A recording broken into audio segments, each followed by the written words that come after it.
Hello everyone. तर आज आपण बघणार आहोत महाराष्ट्राचा मॅप बघूया. ओके, तर ॲडमिनिस्ट्रेटिव्ह डिव्हिजन बघूया. त्याच्यामध्ये 6 आहेत. फर्स्ट आहे अमरावती डिव्हिजन आहे, second Aurangabad division, third Konkan division, fourth Nagpur division, fifth Nashik division आणि लास्ट कुठलं आहे पुणे डिव्हिजन. ओके, तर सगळ्यात मध्ये आपण पहिल्यांदा बघूया अमरावती डिव्हिजन. अमरावती डिव्हिजनमध्ये 5 जिल्हे आहेत. ओके, म्हणजे 5 जिल्हे आहेत. तर 5 जिल्ह्यामध्ये कुठलं एक तर अमरावती आहे, बुलढाणा आहे, अकोला आहे, वाशिम आहे, यवतमाळ आहे.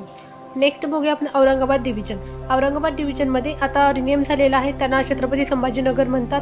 म्हणजे आता काय आहे, छत्रपती संभाजीनगर विभाग आहे. त्याच्यामध्ये 8 जिल्हे आहेत. एक तर छत्रपती संभाजीनगर आहे, सेकंड जालना आहे, नेक्स्ट बीड, परभणी, हिंगोली, धाराशिव आणि लातूर आणि नांदेड. ओके, तर हे जिल्हे आहेत. तर नेक्स्ट बघूया आपण कोकण डिव्हिजन. तर कोकण डिव्हिजनमध्ये किती आहेत, 7 डिस्ट्रिक्ट आहेत. ओके, म्हणजे 7 जिल्हे आहेत. त्याच्यामध्ये फर्स्ट मुंबई शहर आहे, मुंबई उपनगर, ठाणे, पालघर, रायगड, रत्नागिरी आणि सिंधुदुर्ग. तर नेक्स्ट आहे नागपूर डिव्हिजन. तर नागपूर डिव्हिजनमध्ये 6 डिस्ट्रिक्ट आहेत. ओके, म्हणजे 6 जिल्हे आहेत. त्याच्यामध्ये नागपूर आहे, वर्धा आहे, भंडारा, गोंदिया, चंद्रपूर आणि गडचिरोली. ओके, तर नेक्स्ट बघूया आपण नाशिक डिव्हिजन.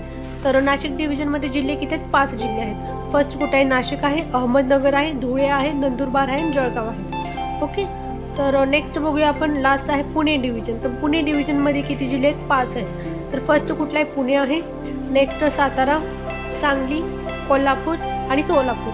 तर हे पुणे डिव्हिजनमध्ये येतं. Okay, thank you.